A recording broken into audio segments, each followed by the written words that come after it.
मिल नहीं रही। And we are live. We should just wait for a couple seconds for it to propagate while I just test it out.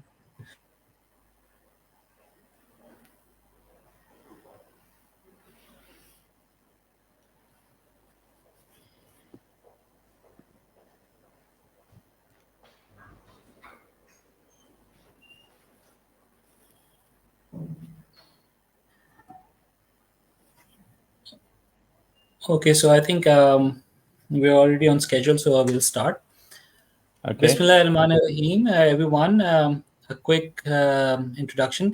सबसे पहले तो बता दें कि हम जो लंदन लीडर्स जो हैं वो एक इदारा है एजुकेशन कंसल्टेंसी का जो कि तो बैरून मुल्क पढ़ने के इरादे से रखने वाले जो बच्चे हैं उनको हेल्प करता है, उनको गाइड करता है, उनको मुकम्मल गाइडेंस और उनको काउंसलिंग करता है कि कैसे आप अप्लाई कर सकते हैं, कैसे वीज़ा हासिल कर सकते हैं, कैसे आपने अपने आप को तैयार करना है बाहर की ज़िंदगी के लिए, कैसे आपने एक सक्सेसफुल करियर अपना बनाना है और उससे आगे आप कैसे अपनी इवन वर्क लाइफ को कैसे परस्यू कर सकते हैं। इसी सिलसिले में आज हमारे साथ डॉक्टर ज़ुबैर इकबाल साहब मौजूद हैं, जो कि 22 साल से ज़्यादा का जिनका एजुकेशन का एक्सपीरियंस है। एक बहुत अच्छे तालीमी इदारे में एक बहुत ही हाई प्रेस्टिजियस पोजीशन पे भी अभी वर्क कर रहे हैं। इसके साथ-साथ खुद भी बाहर आला तालीम हासिल करके आए हैं और बहुत ज़्यादा नॉलेज रखते हैं। थैंक यू डॉक्टर साहब, आपने टाइम निकाला हमारे लिए और बच्चों के थैंक लिए you we have a Zubran. Lot of questions. Thank you.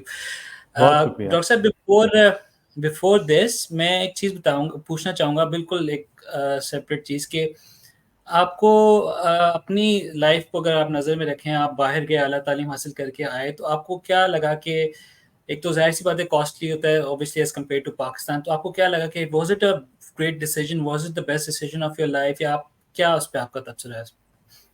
Thank you very much. मैं जितने भी व्यूअर्स हमें ज्वाइन कर रहे हैं उनका भी शुक्रिया अदा कर रहा हूं और आई होप कि हम इसमें आप लोगों को इन्फॉर्मेशन प्रोवाइड करेंगे। अच्छा देखिए, दुनिया बड़ी वसी है जिब्रान, और इस दुनिया में जितनी ज़्यादा तालीम की अपॉर्चुनिटीज़ आप हासिल कर लें उतना ही अच्छा है।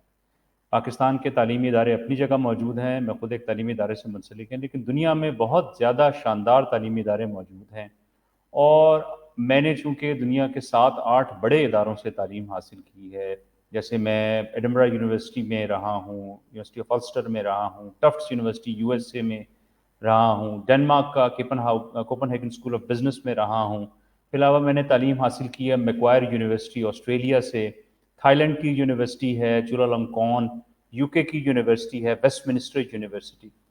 ये सारी जो जो यूनिवर्सिटीज़ हैं, यहाँ से तालीम हासिल करना और फिर यहाँ पर अपॉर्चुनिटी हासिल करना, मैं ये समझता हूँ कि हर ये इंसान का हक़ है। हमारे तो नबी सल्लल्लाहु अलैहि वसल्लम ने भी फरमाया है कि तालीम हासिल करो, चाहे तुम्हें चीन ही क्यों ना जाना पड़े। तो उस दौर बिल्कुल। में चीन जो था वो तालीम का मरकज़ था, और आज अगर वेस्ट तालीम का मरकज़ है या ऑस्ट्रेलिया तालीम का मरकज़ है, और इल्म तो वैसे ही मोमिन की गुमशुदा मिरास है, जहाँ से मर्ज़ी हासिल करें। ऐसा ही। अच्छा डॉक्टर साहब, सबसे पहले मतलब सबसे इम्पोर्टेंट जो होता है, हमारे यहाँ बच्चे एक कंफ्यूज्ड रहते हैं क्योंकि इतनी सारी ऑप्शंस हैं। तो क्या आपकी नज़र में आजकल पाकिस्तानी स्टूडेंट्स को नज़र रख के, not around around the world, कौन सी डेस्टिनेशन स्टडी डेस्टिनेशंस हैं जो इस वक्त बेहतरीन है in terms of long term and short term as well? अच्छा, हम इसको 3 हिस्सों में तक़सीम करते हैं, ताकि बाद में अगर आपको इसके पीसेस भी डिवाइड करके लगाना पड़े, फ़ेसबुक पर या इंस्टा पर आप लगा सकें। सबसे पहले हम बात करते हैं बीएस की एजुकेशन की। देखिए, जी। बीएस की जो एजुकेशन है वो दुनिया भर में सबसे ज़्यादा सॉट आफ्टर है और सबसे ज़्यादा महंगी है। इसके लिए स्कॉलरशिप्स भी कम अवेलेबल हैं, और इसके चार्जेस भी ज़्यादा हैं, क्योंकि बीएस की जो तालीम है वो 4 साल की होती है। अच्छा। अब इसके अलावा एक और प्रोग्राम भी मौजूद दुनिया में आ गया है, जो कि कनाडा का है, जो कि 2 साल का प्रोग्राम है, जिसको वो एसोसिएट डिग्री कहते हैं। अब चलें कनाडा के जी। प्रोग्राम से स्टार्ट करते हैं। जो कनाडा का प्रोग्राम है, 2 साल का एसोसिएट डिग्री का प्रोग्राम है। अगर आप वहाँ पर वो तालीम हासिल कर लेते हैं, तो कनाडा की जॉब लेने के लिए और उनकी पीआर लेने के लिए जो मार्क्स की रिक्वायरमेंट है, वो आप फुलफ़िल कर देते हैं। तो बजाय इसके कि आप 4 साल के प्रोग्राम पर जाएँ, आप 2 साल के प्रोग्राम पर जाएँ और उसके बाद आप वहाँ पे काम भी करें और उसके साथ-साथ आप वहाँ पर अपने पीआर के लिए अप्लाई भी करें। और आपने ऐसे कहा कि सबसे सस्ता भी यही है, यानी इसकी जो कॉलेजेस की जो रेंज है वो 10 से 12,000 डॉलर से लेकर 20 से 22,000 डॉलर आपकी कॉस्ट आती है। और अच्छी बात यह है कि आप हमारे साथ अगर काम करेंगे तो हम आपको वेरियस स्कॉलरशिप्स भी लेकर दे देंगे। और तीसरी अच्छी बात इसमें यह है कि इसकी जो रिक्वायरमेंट्स है इंग्लिश लैंग्वेज की, वो बीएस 4 साला प्रोग्राम से कम है, यानी 5.5 बैंड से। बहुत सारे बच्चे ये सवाल कर सकते हैं कि हमारा तो इंग्लिश लैंग्वेज की आइल्स का बैंड कम है। तो आइल्स का अगर आपका बैंड कम है, नंबर दो आपकी एजुकेशनल क्वालिफिकेशन पाकिस्तान में कम है, तो ये आपके लिए आइडियल है कि आप 2 साल के डीएस प्रोग्राम के लिए अप्लाई करें जो कि कनाडा का है। अब हम राइट। आते हैं इसके अलावा जो मुख्तलिफ प्रोग्राम मौजूद हैं। इसके अलावा 4 साल के प्रोग्राम्स हैं ज़्यादातर जो बीएस के होते हैं, जो कि यूएसए में भी मौजूद हैं, ऑस्ट्रेलिया में भी मौजूद हैं, स्कैंडिनेवियन कंट्रीज़ में मौजूद हैं। और अब इस वक्त बड़ी अच्छी मार्केट इमर्ज हो रही है जो जर्मनी की है। जर्मनी में चूंकि एजुकेशन फ्री है, तो आपको सिर्फ जो कॉस्ट देनी है वो अपनी लिविंग की कॉस्ट देनी है, आपको फ़ी नहीं पे करनी है। और इंग्लिश का थोड़ा सा उनका लेवल हाई होता है, 6 या 6.5 का वो बैंड डिमांड करते हैं, तो उसमें आप तालीम हासिल कर सकते हैं। हमारे पास चूंकि वक्त कम है तो इसलिए मैं मजीद इस पर नहीं करूंगा। ऑस्ट्रेलिया में भी इसी तरह से 4 साल की एजुकेशन, लेकिन वो थोड़ी सी महंगी। बट हम आपके लिए क्या कर सकते हैं, या आप जिब्रान एट लंदन लीडर्स ये कर सकते हैं कि आप उन्हें एक तो हर बच्चे को स्कॉलरशिप ज़रूर ऑफर करें, ताकि हमें अपने एक्सपेंसेस चाहे हम कट कर दें, लेकिन बच्चों को स्कॉलरशिप हम जितना ले सकते हैं वो लेकर दें। बिल्कुल, दूसरा बिल्कुल आप जी, जी, प्लीज़। दूसरा, अगर किसी जगह पे हम निगोशिएट कर सकें इंग्लिश लैंग्वेज की रिक्वायरमेंट को कि वो हम कम से कर लें, तो वो भी हम करने के लिए तैयार हैं। अगर बच्चे हमारे पास आएंगे तो हम आपके लिए फाइट करेंगे, निगोशिएट करेंगे। और तीसरा, हम आपको बेस्ट पॉसिबल जो फीस है ना दूसरों के मुकाबले में वो लेकर देंगे। बिल्कुल, मैं एक चीज़ बिल्कुल आपने अच्छी बात की डॉक्टर साहब, मैं इसको दोबारा रिपीट कर दूँगा कि जो भी व्यूअर्स देख रहे हैं या देखेंगे हमें, हमारी कोशिश ये होती है कि जो यूके, यूएस, कनाडा, ऑस्ट्रेलिया की तरफ जा रहे हैं, तो हम हमारी कोशिश होती है कि हम ऑलमोस्ट अप टू $5,000 की तो वैसे ही को कोशिश करते हैं कि हम स्कॉलरशिप दिलवा दें। हाँ, अलबत्ता देयर आर सर्टेन प्रोग्राम्स जिसमें इससे मज़ीद भी की जा सकती है। फुल स्कॉलरशिप्स के लिए भी हम स्ट्राइव करते हैं, बहुत सारे बच्चे हैं जो इसको सिक्योर भी करते हैं। इसके साथ-साथ जर्मनी में आपने मेंशन कर दिया कि जी स्टडीज़ फ्री हैं, लिविंग स्टैंडर्ड है। डॉक्टर साहब एक छोटा-सा जो है ना कॉमन फिनोमेना है आजकल फैला हुआ है, बच्चे उससे परेशान हैं कि जो लोग जर्मनी के लिए ट्राई करते हैं, एक सबसे बड़ा क्वेश्चन ये होता है कि जी अपॉइंटमेंट्स नहीं मिल रही, तो क्या इसमें वाक़ई कुछ सच्चाई है कि बिल्कुल ही अपॉइंटमेंट्स नहीं मिल रही हैं, या जर्मनी के विज़िट वीज़ा अपॉइंटमेंट मिल जाती है, ऐसी कोई बात नहीं है अगर आप टाइमली काम किए करें तो? देखिए, आप अगर किसी भी प्रोफेशनल बंदे से अपनी वीज़ा की एप्लीकेशन तैयार करवाएंगे और वक्त के मुताबिक 4 से 5 महीने आपका सेशन स्टार्ट होने से पहले अगर आप कर देंगे, तो आम तौर पर आपको अपॉइंटमेंट मिल जाती है, बच्चे जा रहे हैं। और इस वक्त जर्मनी को बहुत ज़्यादा ज़रूरत है। मैं इस वक्त एक बहुत हाई लेवल एक जो ग्रुप बना हुआ है प्राइम मिनिस्टर की तरफ से बनाया गया था, जिसमें उन्होंने कहा है कि हमें दुनिया भर से तकरीबन 5,04,900,000 बच्चों की ज़रूरत है जो कि हमारे इस वक्त जॉब मार्केट में आ सकें। तो हम कोशिश ये करनी चाहिए कि अगर ऐसी मार्केट में आप चले जाएं जहां पर आपको फ़ी भी ना देनी पड़े, और आमतौर पर वहां पर जॉब्स बहुत ही आसानी से मिल जाती हैं, क्योंकि लेबर वहां पर मौजूद नहीं है। वहां पर इस वक्त बहुत ज़्यादा क्राइसिस चल रहा है इस चीज़ का कि काम करने वाले लोग मौजूद नहीं हैं, लोग बूढ़े हो चुके हैं। और जब अगर आप वहाँ पे चले जाएँगे तो आम तौर पर पहले सेमेस्टर के लिए या 2-4 महीने के लिए आपको अपनी लिविंग एक्सपेंसेस बर्दाश्त करने होंगे। लेकिन उसके बाद यूनिवर्सिटी पर उसी शहर में जितने भी लोग गए हैं उनको जॉब्स मिल जाती हैं। तो आप ऑलमोस्ट फ्री वहाँ पे बीएस प्रोग्राम के लिए रहना शुरू कर देते हैं।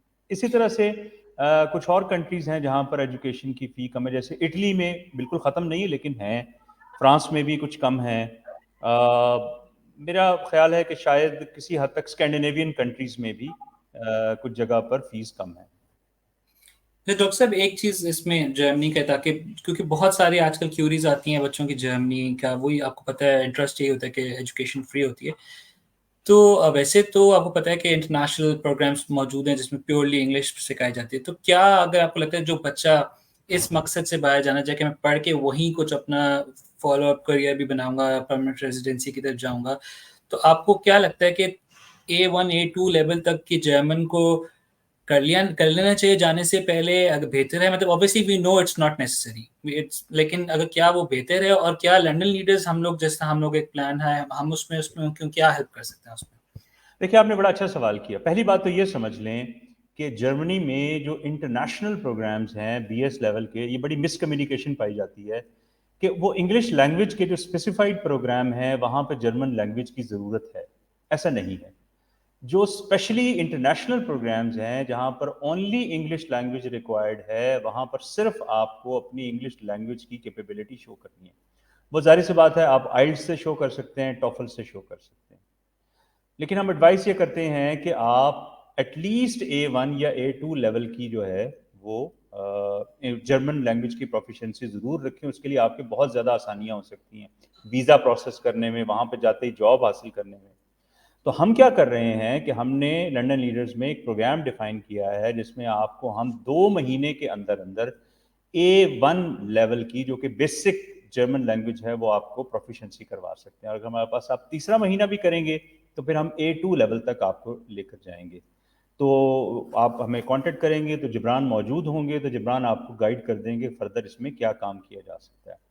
लेकिन अगेन मैंने बिल्कुल। ये बताया, ऐसे मुल्क में जाना ज़्यादा आसान है जहाँ पर काम करने वाले मौजूद नहीं हैं। आपका जो आखिरी मंजिल है वो तो ये है ना कि आपने मुल्क से बाहर जाना है, तालीम हासिल करना है, और वहीं पर अगर हो सकता है सेटल हो जाएँ तो हो जाएँ।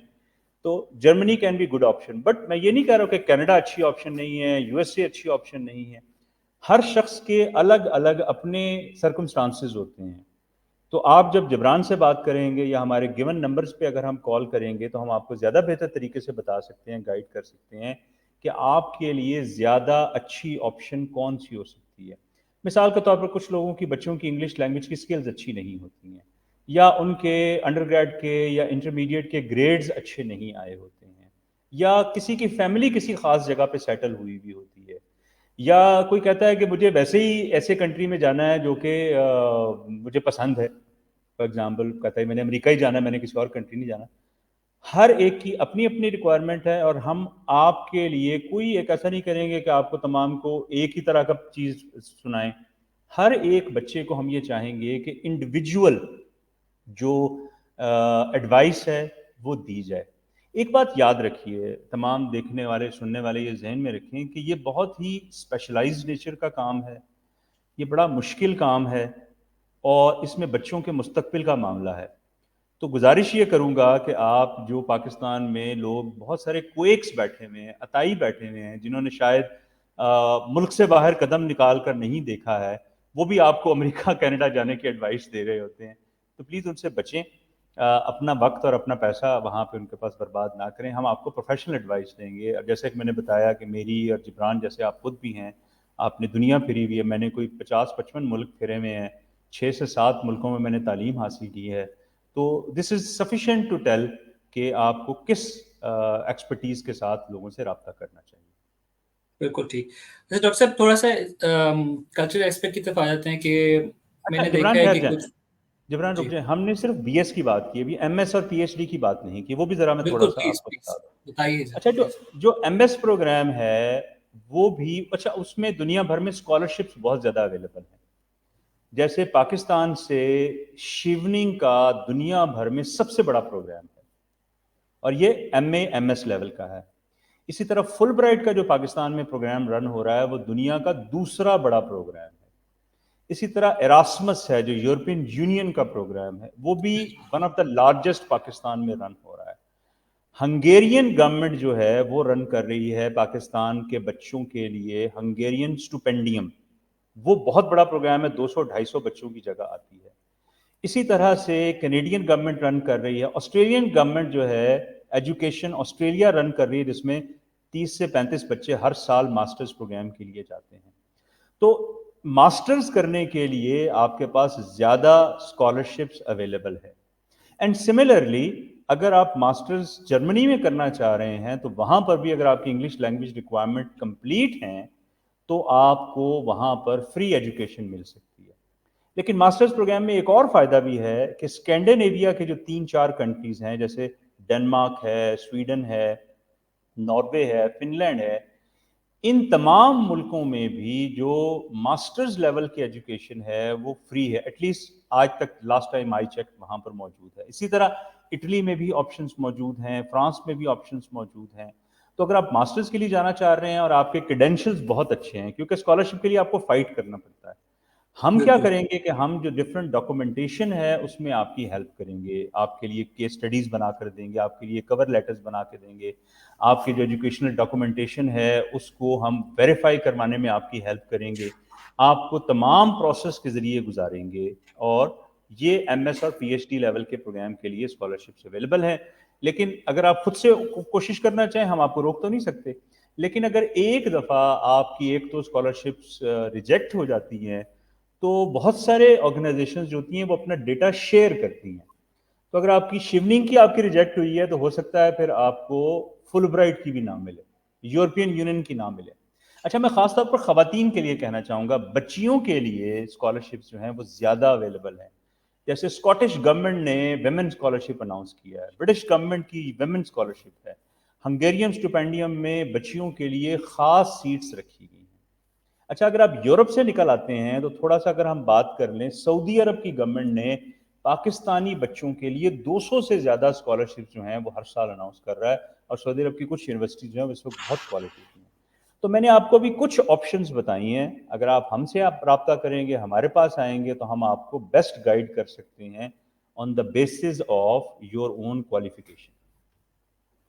अच्छा डॉक्टर साहब 2 क्योंकि मेरे पास स्टूडेंट्स के क्वेश्चन आते रहे, मैंने कोशिश की थी कि बच्चों से सवाल लूँ, तो एक सवाल तो मुझे आया थोड़ा-सा अजीब-सा सवाल है, लेकिन आई थिंक आप इसको एड्रेस करें, मैं इसको करूँ, तो I want people to know this. एक तो ये आता है सवाल जी कि क्या ये डन बेस पे होता है? तो ये डन बेस कुछ होता है, ऐसी चीज़ होती है कोई डन बेस के आपने ले लिया और बस आपने स्कॉलरशिप मेरी लगा दी, ऐसी कोई चीज़ होती है?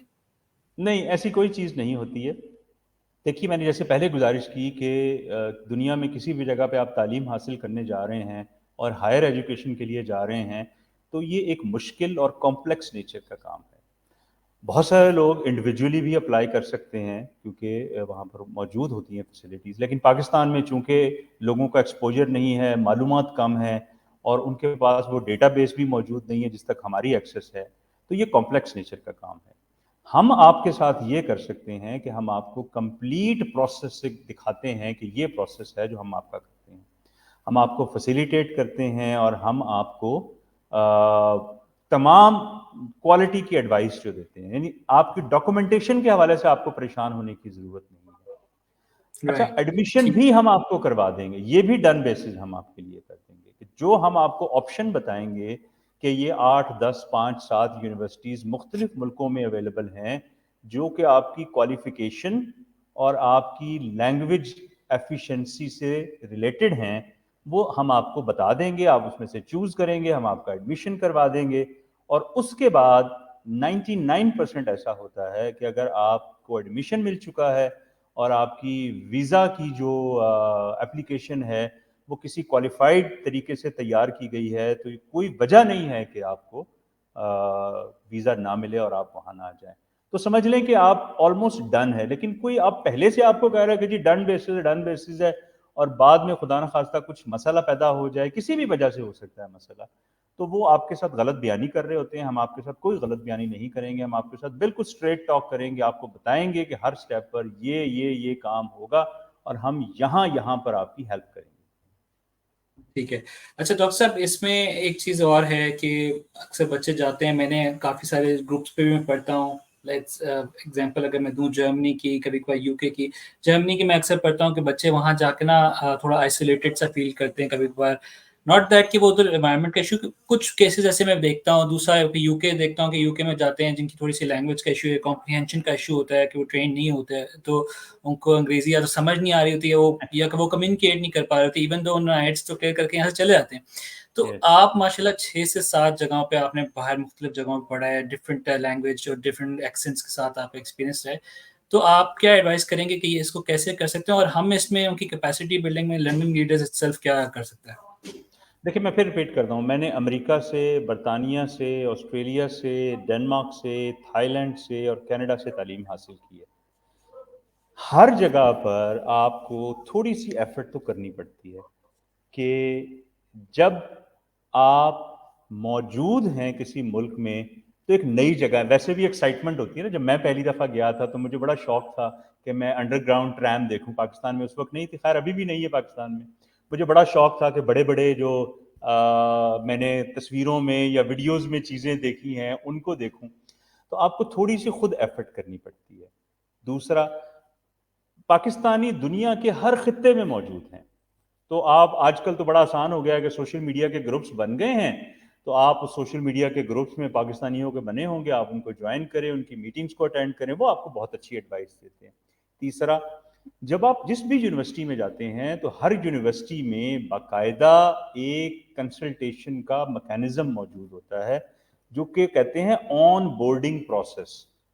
तो उस ऑन बोर्डिंग प्रोसेस में वो आपको मुकम्मल फैसिलिटी और मालूमात फराहम करते हैं, आपकी हाउसिंग से मुतालिक, आपके मेडिकल से मुतालिक, आपके ट्रैवल से मुतालिक, आपके बैंक अकाउंट से मुतालिक, वो तमाम चीज़ें देते हैं।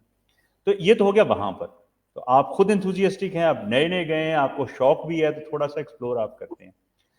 लेकिन हम भी आपको यहाँ पर, अगर आप हमारे थ्रू करेंगे, तो हम आपको जाने से पहले एटलीस्ट 1 वीक का एक क्रैश कोर्स करवा कर देंगे, कि उस क्रैश कोर्स के ज़रिए हम आपको बताएँगे कि वहाँ पे आपने लिबास कैसा पहनना है, बोलना कैसा है, सुनना कैसा है, क्योंकि हमारे बच्चों का एक्सपोज़र कम हुआ होता है, बात कैसे करनी है, किन से मिलना है, कहाँ पे जाना है।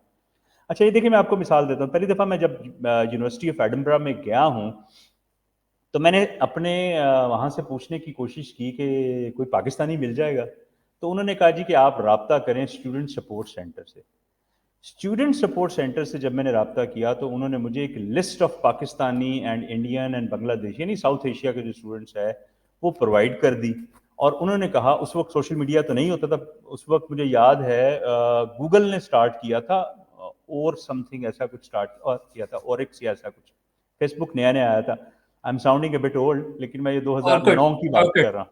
हाँ, ऑर्कुट। ऑर्किड की बात करें। जी, जी। हाँ, ऑर्किड की कम्युनिटी थी। तो 2009 की मैं ये आपसे बात कर रहा हूँ। तो उसमें हमने ये किया कि हमने आपस में एक ग्रुप बना लिया, पाकिस्तानी, इंडियन और बांग्लादेशी स्टूडेंट्स में, और फिर हम आपस में एक्सप्लोर करते थे कि आज यहाँ जाना है, आज वहाँ जाना है, और फिर स्लोली एंड ग्रेजुअली 2 से 3-4 महीने में आप एडजस्ट हो जाते हैं। राइट। सो डॉक्टर साहब एक सवाल आया क्योंकि ऑडियंस क्लियर होता है तो मैंने कहा उनको भी इन्वॉल्व करते हैं कि यूके में यूके वीआई आईएलटीएस देना होता है, आईएलटीएस एकेडमिक देना होता है, क्या ये डिफरेंस है इसमें, कोई चीज़ अलग चीज़ है या जी, ये जी। सेम है, जी, क्या मैं है? जी, मैं बताता हूँ। ये जो आपको मुख्तलिफ़ किस्म के हैं ना, वो हर रिक्वायरमेंट के मुताबिक है। अगर आप स्टूडेंट हैं, तो आप एकेडमिक होंगे। अगर आप फैमिली यूनियन के जा रहे हैं, तो आप और तरह का देंगे, जो सोशल होता है। और जो यूके का 6 है, वो बेसिकली आपके लिए प्रोफ़ेशनल के लिए है, कि आप लेबर मार्केट को उनकी जॉइन करने जा रहे हैं। जैसे मैंने कहा ना कि जब आप हमसे राब्ता करेंगे, तो हम आपको आपकी रिक्वायरमेंट के मुताबिक वो जो टेस्ट है, उसकी तफसील भी बताएँगे। आम तौर पर जो यूके 6 होता है, वो प्रोफ़ेशनल्स के लिए होता है, क्योंकि उन्होंने सोशल लाइफ़ में ज़्यादा काम करना होता है, और उसमें कुछ ख़ास शोबे भी होते हैं। फॉर एग्ज़ाम्पल, अगर आप मेडिकल के शोबे में जा रहे हैं, तो वो डिफरेंट होगा, मेडिकल, नर्सिंग, इंजीनियरिंग में जा रहे हैं, लेबर में जा रहे हैं या किसी और में जा रहे हैं, तो वो डिफरेंट होगा। आप प्लीज़ हमसे राब्ता करें, हमें एक टेक्स्ट लिख दें, हम आपको रिस्पॉन्ड करेंगे। आपसे रिलेटेड जिस चीज़ के लिए आप जाना चाह रहे हैं, तो वो आपको इन्फॉर्मेशन प्रोवाइड करेंगे। But yes, there are different types of files available. ठीक हो गया। एंड मैं एक साथ में व्यूअर्स को ये बताता जाऊँगा कि लंदन लीडर्स चूँकि बहुत सारे पाथवेज़ और बहुत सारी यूनिवर्सिटी के साथ पार्टनर्ड है, तो हम लोगों के पास बहुत सारी यूनिवर्सिटीज़ ऑन लिस्ट होती हैं, जिससे हम मैच करते हैं आपकी प्रोफ़ाइल, आपकी जो ऑब्जेक्टिव्स होते हैं या आपने किस फ़ील्ड में पढ़ना है और उसमें क्या आपका फाइनल आउटकम आप चाह रहे हैं, उसके साथ मैच करके हम उस यूनिवर्सिटीज़ में आपके लिए अप्लाई करते हैं। एंड वी मेक श्योर कि आपकी प्रोफ़ाइल इतनी अच्छी हो या आपकी प्रोफ़ाइल उस रिक्वायरमेंट्स को पूरा करती हो ताकि आप उसमें एडमिशन सिक्योर कर लें। अब एडमिशन सिक्योर तो आपका इंशाल्लाह हो जाता है। Now sometimes a lot of questions come, ये क्वेश्चन आते हैं कि जी वीज़े का क्या होगा? तो डॉक्टर साहब यूके के तो मैंने नोट किया है कि once you get the cash आपको मिल जाता है तो आपका मतलब बहुत हद तक अनलेस देयर इज़ कोई चीज़ ऐसी जिस तरह कहते हैं ना कि वो डॉक्टर्स, वकील से कुछ छुपाना नहीं चाहिए, तो अनलेस स्टूडेंट्स ने कुछ काउंसलर से छुपाया हो तो वो अलग बात है। वो जी। एम्बेसी वालों को तो पता होता है, हमें ना पता हो, एम्बेसी वालों को पता हो, लेकिन मैंने कुछ थोड़ा सुना कि शायद यूएस में आजकल थोड़े वीज़े रिजिड हो रहे हैं, इसमें कुछ सच्चाई है या नहीं है? क्योंकि ये common phenomena questions, common popularity questions हैं जो मैं आपको पुट फॉरवर्ड कर रहा हूँ, क्योंकि बच्चे आते हैं यूएस के लिए भी, यूके के लिए। आई नो यूके का इतना कोई इशू नहीं है, क्योंकि इवन कोविड में UK was the only country that had open borders for Pakistan, lot of students were going. पर क्या यूएस या कनाडा के वीज़ास में कोई ऐसी है चीज़ की जो मतलब प्रॉब्लम क्रिएट कर सकती है? जिब्रान, मैंने आपको बताया ना कि मैंने को 52-53 मुल्क फिले हैं। अभी रिसेंटली मैं सेंट्रल एशिया से आया हूँ और अभी नेक्स्ट वीक इंशाल्लाह मैं फिलिपाइन जा रहा हूँ फॉर एशियन प्रोडक्टिविटी ऑर्गेनाइजेशन। वहाँ पर मुख्तलिफ एक्टिविटी करने जा रहा हूँ, फिर मैंने यूएस जाना। देखिए, दुनिया का कोई मुल्क जो है वो आपका वीज़ा रिजेक्ट नहीं कर सकता अगर आपने सिर्फ 2 चीज़ों का ख्याल रखा है, सिर्फ 2 चीज़ों, बस। मेरी फैमिली का, मेरे दाएं बाएं लोगों का, मेरा दोस्तों का कभी कोई वीज़ा रिजेक्ट नहीं हुआ। नंबर 1, आप जिस पर्पस के लिए जा रहे हैं क्या वो सेटिस्फाई हो रहा है या नहीं हो रहा। आप एजुकेशन के लिए जा रहे हैं तो आपने उनके रजिस्टर्ड इदारे में एडमिशन लिया है या नहीं लिया है। जिस तरह यूकैस है यूके का, इस तरह कैनेडियन गवर्नमेंट ने भी अपना सॉफ्टवेयर बनाया हुआ है।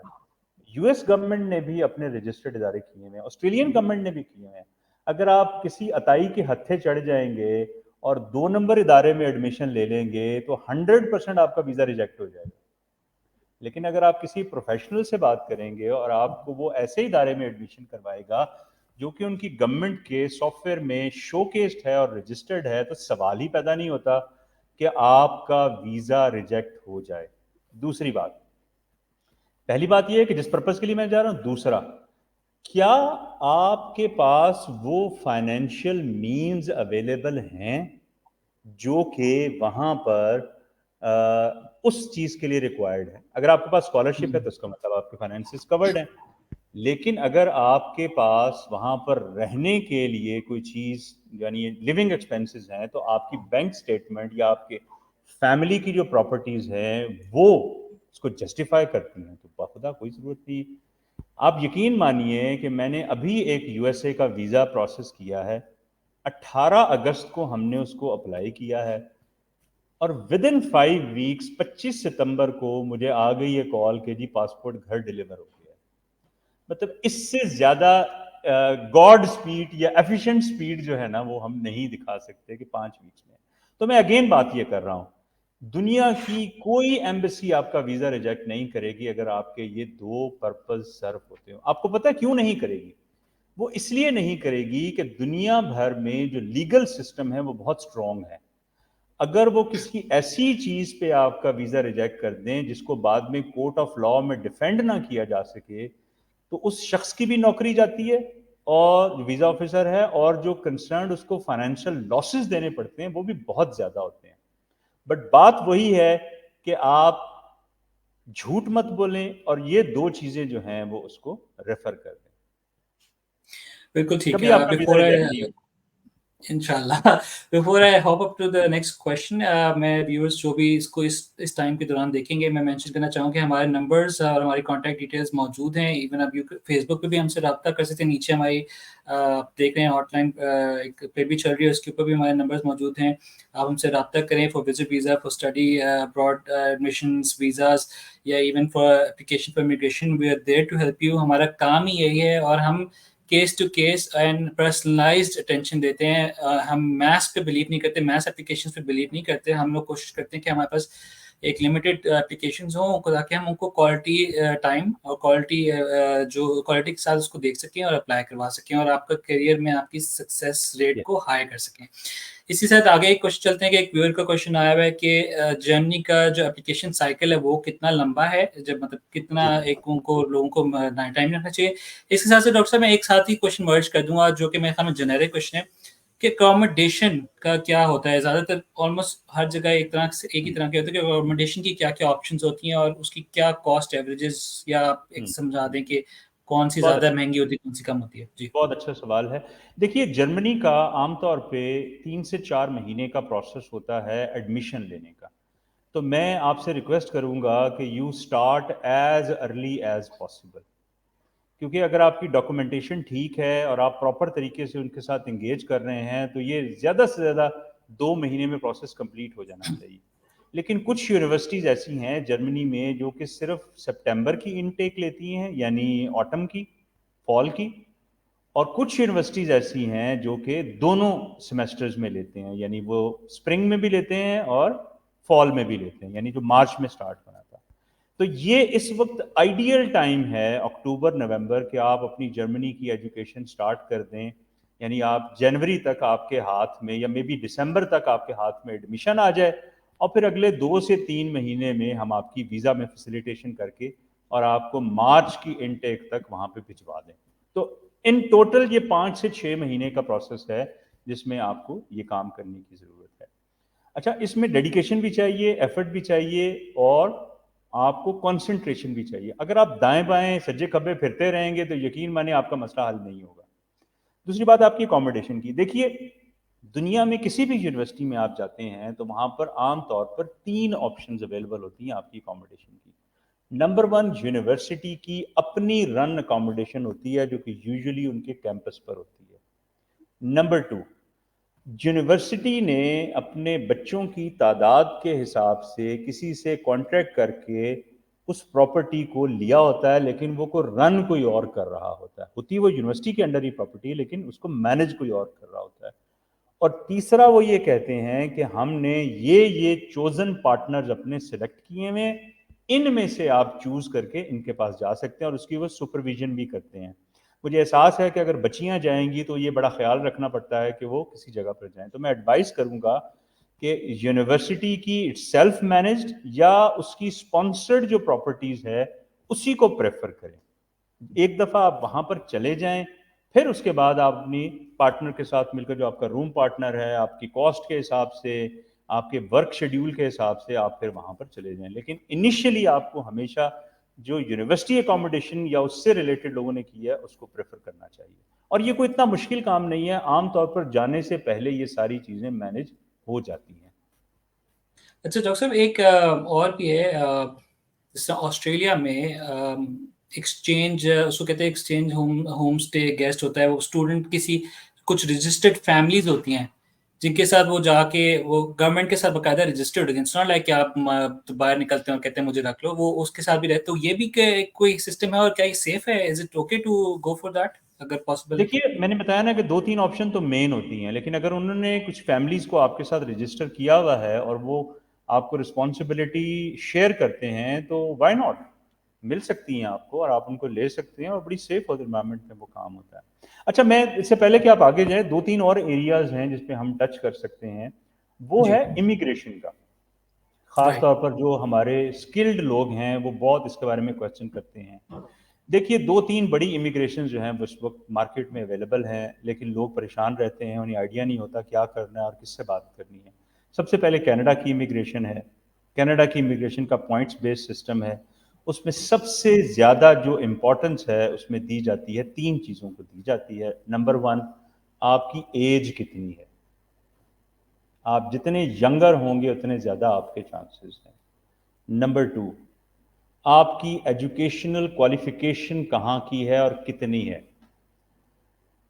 आपकी अगर एजुकेशन क्वालिफिकेशन किसी कनेडियन यूनिवर्सिटी की है या इदारे की है तो आपको प्रेफरेंस मिलेगी, उसके पॉइंट्स मिलेंगे।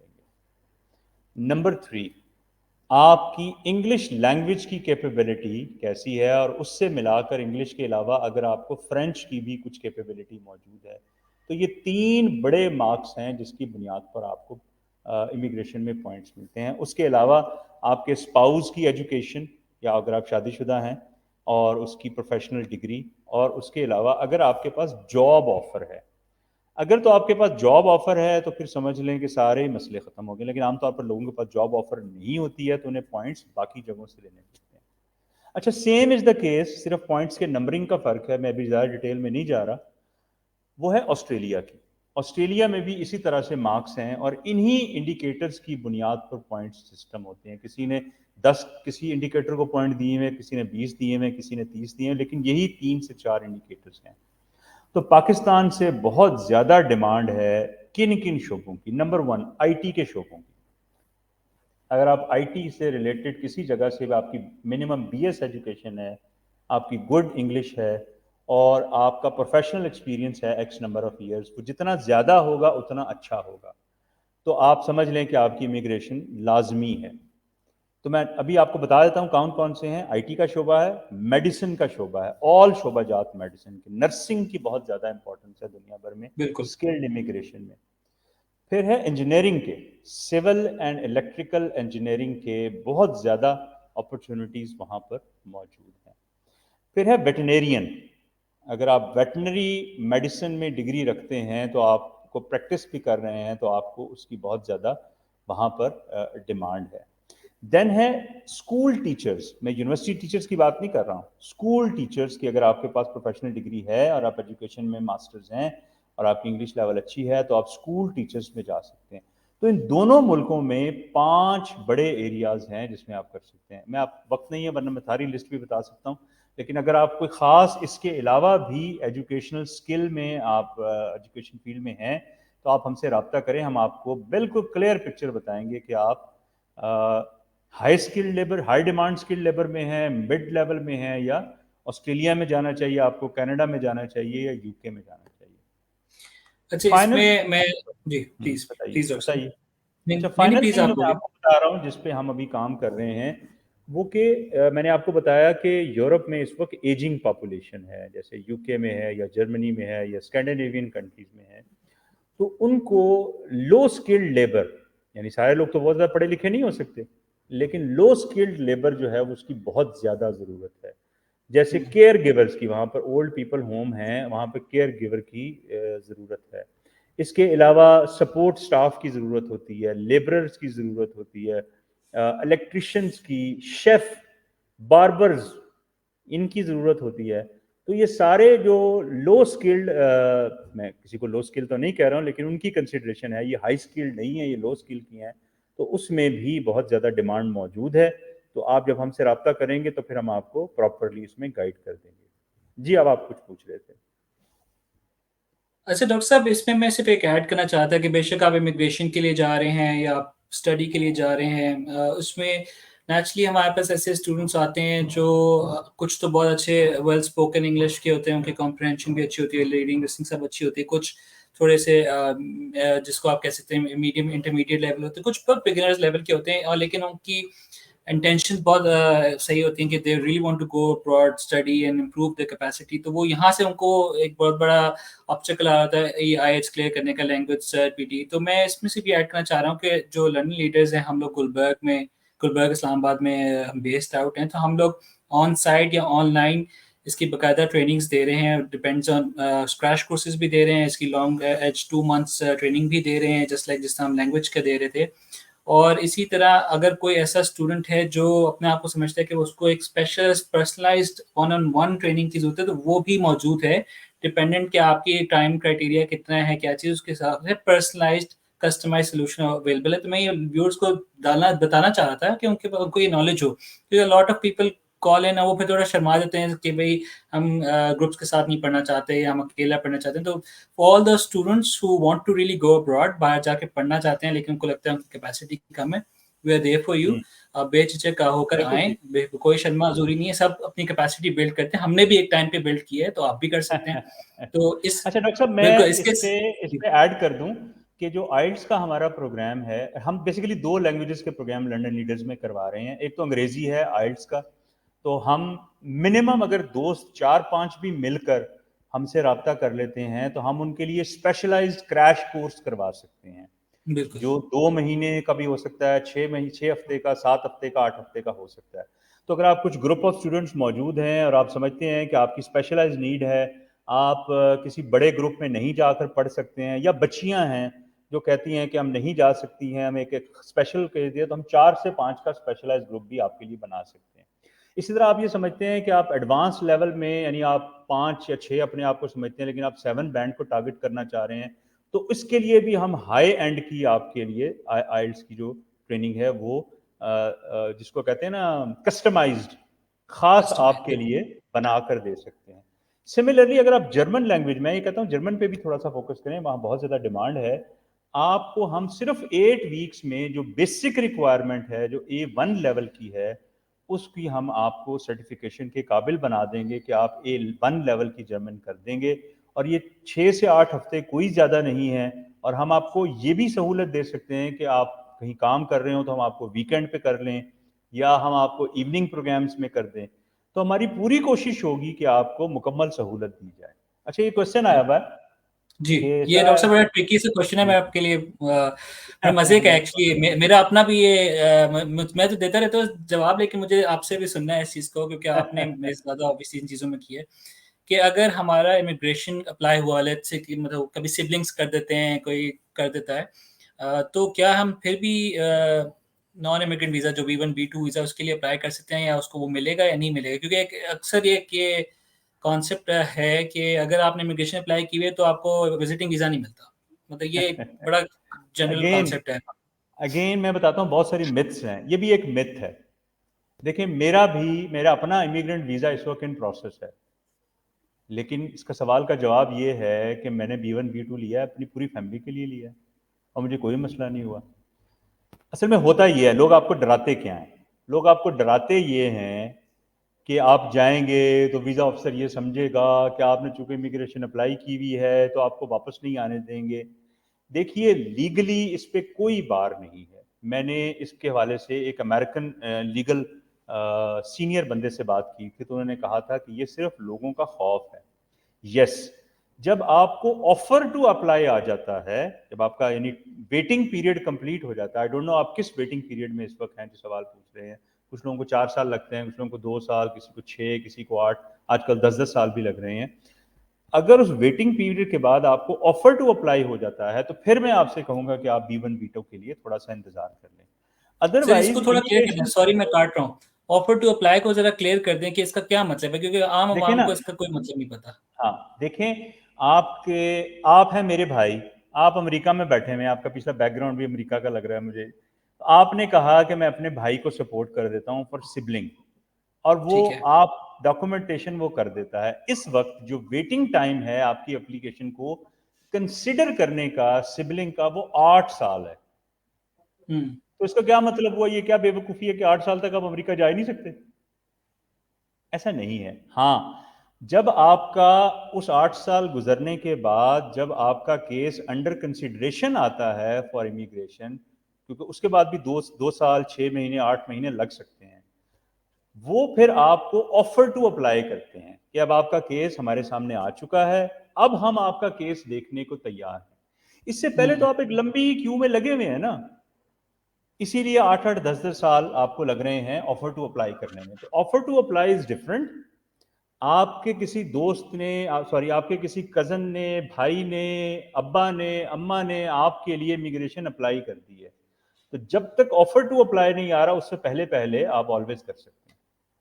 अच्छा डॉक्टर मैंने साहब आपको इसी अपनी में मिसाल दी है कि मेरा केस अंडर बिल्कुल, प्रोसेस है, लेकिन जी। मैं 2 दफा अपने 5-5 साल के वीजा ले चुका हूँ, कोई मसला नहीं है। बिल्कुल, इसी में एक मैं सवाल आपसे पूछूँगा। मुझे 2-3 दिन पहले एक कॉल आई थी, खातून थी, उनके भाई ने उनके लिए इमिग्रेशन अप्लाई की, she is a married person. तो वो जब अपनी अपॉइंटमेंट में गईं टू द काउंसलर, तो उस काउंसलर ने ऑब्वियसली आपको पता है इनके पास सारी डिटेल्स होती है, तो पासपोर्ट डिटेल्स जब उन्होंने डाली तो उन्होंने उस काउंसलर ने उनको यही बोला कि लुक्स लाइक कि आपने जो है इमिग्रेशन के अप्लाई किया हुआ है। तो उसके बाद उन्होंने उनको वो पर्ची पकड़ा दी कि भाई अप्लाई अगेन, लेकिन उसमें ये नहीं लिखा था यू कैन नॉट अप्लाई, उसमें लिखा था कि इस बार हम नहीं दे रहे, अगली बार दोबारा आप अप्लाई करके देख लें। मैंने तो आपको क्या गुजारिश की ना मैंने उनको आपको दोबारा करना गुजारिश की चाहिए? ना मैंने आपको गुजारिश की ना, वो जो खातून है, क्या वो वेटिंग पीरियड में है, या वो वेटिंग पीरियड से गुजर कर अब उनका केस कंसिडर हो रहा है? अगर तो उनका हाँ, वो केस ये कंसिडर हो इन्फॉर्मेशन रहा है, पूछनी चाहिए। जी, हाँ, अगर तो उनका केस कंसिडर हो रहा है, तो फिर उनको एडवाइस किया जाता है कि अभी ना करें अप्लाई। लेकिन अगर आप लाइन राइट, में लगे हुए हैं, कॉमन सेंस की बात है ना, आप लाइन में लगे हुए हैं, आपका केस भी नहीं हुआ, और एवरेज टाइम 8 साल है, 10 साल भी हो सकता है, तो क्या मतलब है उस 10 साल तक आप अप्लाई ही ना करें? राइट, ये नहीं हो राइट, सकता। राइट, बिल्कुल ठीक है। हाँ, जब अच्छा डॉक्टर आपको साहब एक वेटिंग पीरियड से आगे आ गए हैं, फिर मैं एडवाइस करूंगा कि आप थोड़ा सा वेट कर लें। मतलब वो फिर ऑब्वियसली आप एक प्रोसेस में चले जाएँगे तो वो हिंड्रेंस आएगी, तो बेहतर है कि आप वेट कर लें, जहाँ इतना वेट किया थोड़ा-सा और वेट कर लें। मेरा एक जो बड़ा इम्पोर्टेंट सवाल ये है कि ठीक है, अ lot of people go for scholarships, but बहुत सारे ऐसी यूथ भी है, फैमिलीज़ हैं जो जिनको बजटिंग जो मतलब स्कॉलरशिप्स के लिए जो यूएस, यूके, कनाडा, ऑस्ट्रेलिया पढ़ने के लिए जा रहे होते हैं, तो एक कितना आपको लगता है कि जैसा यूएस है या यूके है, उसके लिए अगर बीएस के लिए जा रहे हैं, एमएस के लिए जा रहे हैं, तो कितना एक फाइनेंशियल बजट्स को माइंड में रखना चाहिए कि इतनी आपकी कॉस्ट आ सकती है? बैंक स्टेटमेंट का बहुत सारा सवाल होता है और इसमें एक मैच्योरिटी की बात होती है कि बैंक स्टेटमेंट की मैच्योरिटी, इसको थोड़ा-सा डिफाइन कर दें क्योंकि हमारे पास थोड़ा टाइम कम है, मैंने कहा एक ये बड़ा इंपॉर्टेंट सवाल है पूछ लूँ। अच्छा, देखिए अगेन हर केस जो है ना वो डिफर करता है। अगर आपकी जो कॉस्ट है, आमतौर पर 1 साल की कॉस्ट कंसिडर होती है पहले साल की।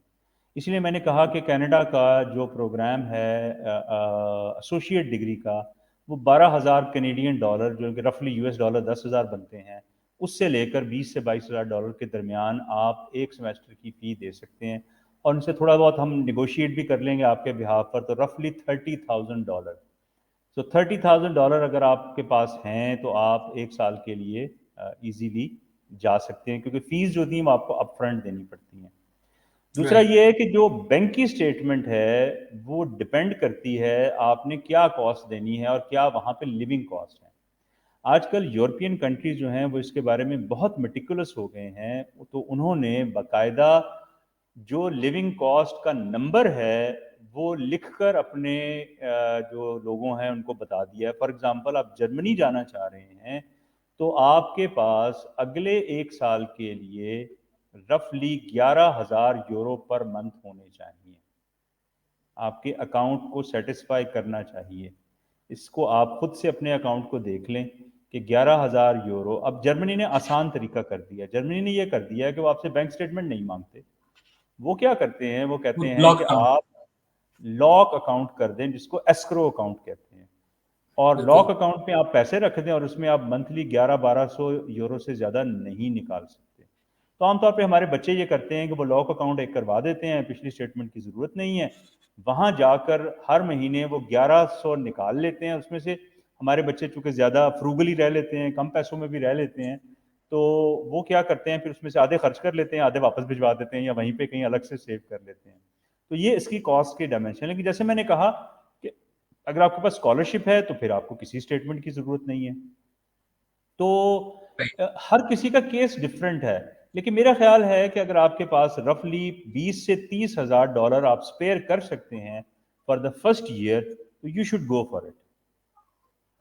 ठीक है। अच्छा डॉक्टर साहब, इसको just to reinforce this, like we all know कि फुल स्कॉलरशिप होती है, पार्शियल होती है, मतलब क्वार्टर, वो फिर वो आपको पता है वो डिवाइड हो जाती है। ये जो फुल स्कॉलरशिप को बिल्कुल मतलब कोशिश, हमारे थोड़ा टाइम कम है कि जो फुल स्कॉलरशिप होती है, इसका क्या ये मतलब होता है कि आपके एकेडमिक, आपकी रिहाइश, आपका खाना-पीना, ये सारी चीज़ें कवर्ड होती हैं और फिर इसके लिए इसको मिल जाने के बाद अगर जो लकी इनफ है, उसको कुछ भी पीछे से दिखाना नहीं होता, कोई चीज़ नहीं चाहिए होती, मतलब इसको जी थोड़ा-सा अगर आप क्लैरिफ़ाई जी, कर दें मैं इस बताता चीज़ हूँ। को। जी, मैं अर्ज़ करता हूँ।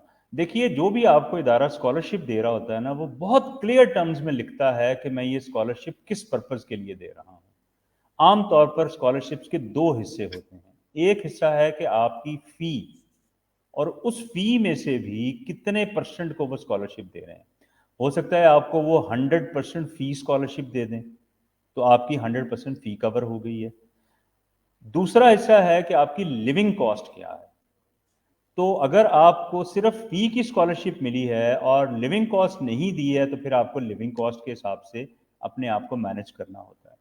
अच्छा, हो राइट, सकता है कि उस लिविंग कॉस्ट के अंदर वो आपको ये मेंशन कर दें कि हम आपको अकोमोडेशन भी फ्री दे देंगे, लेकिन उसके अलावा भी तो लिविंग कॉस्ट होती है ना। जैसे आपने खाना-पीना है, रुकना है, खाना-पीना है, रुकना है, ट्रैवल करना है, मेडिसिन की कोई रिक्वायरमेंट है, और कोई ऐसी चीज़ें हैं जो कि उसमें हो सकती हैं। लेकिन मैं आपको दोबारा ये स्टेटमेंट दोहरा दूँ, जो इदारा भी आपको स्कॉलरशिप दे रहा होता है, वो क्लियरली बताता है कि मैं किस चीज़ की स्कॉलरशिप दे रहा हूँ। आपको जो अपने पैसे शो करने पड़ते हैं, वो 2 एरियाज़ में, वन्स अगेन सुन लीजिए, आपकी फ़ीस से रिलेटेड, अगर कुछ स्कॉलरशिप मिली है तो उसको ये बताना चाहिए कि ये फ़ी फुल है, 100% है, 20% है, 10% है, 50% है। नंबर 2, आपके लिविंग एक्सपेंसेस। तो जो इदारा आपको स्कॉलरशिप दे रहा है, उस पे लिखा होगा कि लिविंग एक्सपेंसेस का कौन-सा पार्ट जो है वो कवर हो रहा है, या पूरी हुँ, लिविंग आपको है। आमतौर पर लिखा ही होता है कि हम आपको यूनिवर्सिटी की अकोमोडेशन भी देंगे और आपकी लिविंग के लिए पर मंथ इतने पैसे भी देंगे। जैसे मैं गया था पीएचडी करने के लिए, तो मेरे क्लियरली लिखा था कि मैं ऑन फुल स्कॉलरशिप हूँ with respect to my fees, plus मेरे लिविंग एक्सपेंसेस के लिए इतने 100 पाउंड जो है ना वो मुझे पर मंथ मिलेंगे। तो they are very clear on it. जो आपकी डॉक्यूमेंट होगी वो बड़ा क्लियरली बताएगी। ठीक है। Before jumping to the question, मैं व्यूअर्स को जो ज्वाइन करेंगे पहले, या अभी इस वक्त हमें इस ड्यूरेशन के दौरान देखेंगे, ये बेस्ट मौका है डॉक्टर साहब और मुझे एंगेज करने का for full scholarships, for people who want to go for full scholarships. आपकी अपॉर्चुनिटी है। अभी जो एप्लीकेशन टाइम फ्रेम है, साइकिल्स है, वो भी ओपन है। This is the best time. Chevening is there, a lot of other applications are there, बहुत सारी और भी हैं जो अभी हाईलाइट नहीं होती। So we can really help you figure those out and apply and secure आप करें। हमसे रब्ता करें। हमारा नंबर नीचे मौजूद है, नीचे पट्टी में चल रहा है। हमारे फेसबुक से आप रब्ता कर सकते हैं। अगर जितना जल्दी आप रब्ता करेंगे उतना जल्दी हम आपके केस को evaluate करके आपको हेल्प कर सकते हैं। We can get you on track as soon as possible. So don't forget to get in और touch. Don't be shy. Just It's मैं okay ऐड to कर ask दूं any question. जी। जस्ट मैं ऐड कर दूं कि मैंने जो 6-7 मुल्कों से हायर एजुकेशन हासिल की है वो सारी की सारी फुल स्कॉलरशिप पे ली है। तो I have huge experience of applying for We've got scholarship. scholarship guru over here, तो it will be fair to say कि हमारे पास एक ऐसे experienced टीममेट हैं, और obviously फिर हमारे पास और भी छोटी टीम बैठी हुई है, लेकिन इतना एक्सपीरियंस के बावजूद फिर आप अगर व्यूअर्स इसका फायदा ना उठाएं तो देन ये अपने साथ भी जाती है और हमारे साथ भी जाती है। अच्छा, तुकारुल हक साहब कह रहे हैं कि अगर 12 साल हो चुके हों US, if it's already more than 12 years, अगर आपने मतलब 12 साल उनकी इमिग्रेशन, इन्होंने पहले भी वही इमिग्रेशन का सवाल पूछा था कि 12 साल से इमिग्रेशन दली हुई है, तो क्या अभी विजिट वीजे मैंने के लिए अप्लाई करना मुनासिब होगा? हाँ, मैंने जैसे आपको गुजारिश की है कि जब आपका केस यूएस में अथॉरिटीज़ के सामने अंडर कंसिडरेशन आएगा तो आपको एक ईमेल आएगी या राब्ता किया जाएगा उस स्पॉन्सर से जिसने आपको स्पॉन्सर किया है। वो राब्ता करने से पहले पहले आप जब चाहे अप्लाई कर सकते। देखिए ना, 12 साल इतना कितना आसान है। ये तो ह्यूमन राइट्स के अगेंस्ट है कि आप 12 साल से इंतजार कर रहे हैं और आप नहीं अप्लाई कर रहे। लेकिन अगर आपसे राइट। राब्ता कर लिया गया है कि अब आपका केस अंडर कंसिडरेशन है, जिसको हम कॉल टू एप्लीकेशन कहते हैं, तो फिर अब मैं आपको एडवाइस करूंगा, फिर आप बात करें। बिल्कुल, बिल्कुल, मुझे अच्छी तरीके से याद है। इवन इन 2009 जब मेरी यूएस इमिग्रेशन हुई थी, तो आफ्टर द वेट पीरियड उन्होंने हमें एम्बेसी बुलाया था कि अब आप हमसे मिलने आ जाएँ, इंटरव्यू के लिए आ जाएँ, ताकि हम आपसे जो बेसिक सवाल-जवाब है वो कर लें। और साथ में ये पूरा वो एक उन्होंने रिक्वायरमेंट, मतलब वो एक फॉर्म भेजे थे कि सारा फिल करके आपको सील लेकर आएगा और सब कुछ लेके, वो हम लेके, तो मेरे ख्याल में ऑब्वियसली हम मेरी थोड़ी-सी डिफरेंट किस्म की इमिग्रेशन, लेकिन वही जो आप बात करें फार्मूला अप्लाई होता है कि once they call you for application तो वो आप वेट कर लें, बट अगर अभी तक कॉल नहीं आई then it's wise to apply for it, कि वही बात है कि 12 साल तक वो ह्यूमन राइट्स का इशू है। तो या इट्स मेरे ख्याल में इट्स वैसे भी नेचर से खिलाफ है कि आप अगर 20 साल तक नहीं आएगा तो आप फिर अपने आप को या आप अप्लाई नहीं कर कंट्री आपको सकते। स्टॉप करिए। बिल्कुल। दैट्स absurd, तो दैट्स इस absurd। इसके साथ-साथ डॉक्टर साहब मैं एक चीज़ अच्छा, एक और आखिरी बात पूछना बिफोर जी। वी फिनिश, एक आखिरी बात। आजकल यूके में और जर्मनी में लेबर मार्केट की, चूंकि मैंने कहा है, बहुत ज़्यादा ज़रूरत है।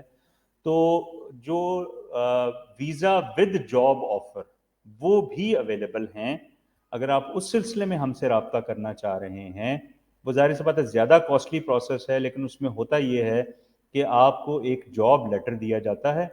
वो जॉब लेटर की बुनियाद पर आप जो है अपना वीज़ा अप्लाई करते हैं और अपनी पूरी फैमिली के साथ आप यूके जो हैं वो जा सकते हैं, और वहाँ पे जाते ही आपको वही जॉब मिल जाएगी जो आपको जॉब ऑफर आया है। 3 साल के बाद आप एलिजिबल हो जाते हैं पीआर के लिए, और 5 साल के बाद आप एलिजिबल हो जाते हैं for the purpose of nationality. तो अगर आप इसके लिए भी, जो कि विद जॉब ऑफर है, इसके लिए हमने आखिर में इसलिए डिस्कस कर रहे हैं क्योंकि ये कॉस्टली है। तकरीबन 25 से 30,000 pound, starting from 20,000 pound upwards, इसमें आपको पे करने पड़ते हैं, और आपको वो जॉब ऑफर आपके पास आ जाती है, और उसी की बुनियाद पर आप विद फैमिली जो हैं उस जॉब के लिए एमिग्रेट कर सकते हैं। राइट। ठीक है डॉक्टर साहब, आई थिंक टाइम बिल्कुल ऑलमोस्ट एंड पे आ रहा है, तो मैं कंक्लूड करूंगा कि वंस अगेन हम लंदन लीडर्स से ऑब्वियसली आपकी तरफ आए हैं बात करने के लिए, और हम we want to guide you, we want to help you for studying abroad. अगर आप विजिट वीज़ा के लिए अप्लाई करना चाहते हैं हमसे रब्ता करें, इवन फॉर इमिग्रेशन, अगर आप कनाडा ऑस्ट्रेलिया इमिग्रेशन के लिए करना चाहते हैं, या अगर आप डिजिटल नोमैड वीज़ाज़ के लिए अप्लाई करना चाहते हैं, तो हमसे आप रब्ता कीजिए। हम आपको पूरी तरीके से हेल्प करेंगे, गाइड करेंगे, आपकी एप्लीकेशन में पूरी मदद करेंगे और मेक श्योर करेंगे कि आपकी सक्सेस रेट हाई हो जाए, और जो आपकी प्रॉब्लम्स है उसको भी हम हेल्प करेंगे सॉल्व करने में। थैंक यू अगेन डॉक्टर साहब for your time, and thank you. आपको फिर दोबारा तकलीफ देंगे कि once I have a bundle of questions jumping in again, आपको फिर तकलीफ देंगे। लेकिन ये है कि वंस अगेन पीपल एवरीवन, अभी हमारे नंबर्स यहाँ नीचे मौजूद हैं, स्लाइड हो रहे हैं। हमारे फेसबुक से आप रब्ता कर सकते हैं। हमारा ऑफिस गुलबर्ग ग्रीन इस्लामाबाद के अंदर है। अगर आप लाहौर, कराची के या किसी भी और शहर से मुखातिब हैं या देख रहे हैं, आप हमसे ऑनलाइन पूरी तरीके से कंसल्टेशन भी ले सकते हैं। You do not need to come here. अब पुराना ज़माना ख़त्म हो गया, सब कुछ ऑनलाइन हो सकता है। आप हमारे साथ फ़ोन पे, व्हाट्सएप पे, स्काइप पे, जिस पे आप कंफर्टेबल हैं, हमसे रब्ता करके अपना पूरा case from the start till the end हम कर सकते हैं। हाँ, जो प्री डिपार्चर ओरिएंटेशन होगी वो हम आ जाएँगे आपके पास। अगर बहुत इश्यू भी हुआ तो हम कर देंगे, आप बेफ़िक्र हो जाएँ। हमारा काम है आपको भेजना, आप जाने वाले बने। चलें, thank you so much doctor साहब, thank once you, again thank you so much. बहुत शुक्रिया thank you Zubran. For watching us. इंशाल्लाह फिर आपसे रब्ता होगा। अज़ान का भी वक़्त हो गया, तो अब मैं बंद करूँगा। Thank you so much. Thank you. अल्लाह ओके, अल्लाह हाफ़िज़। हाफ़िज़।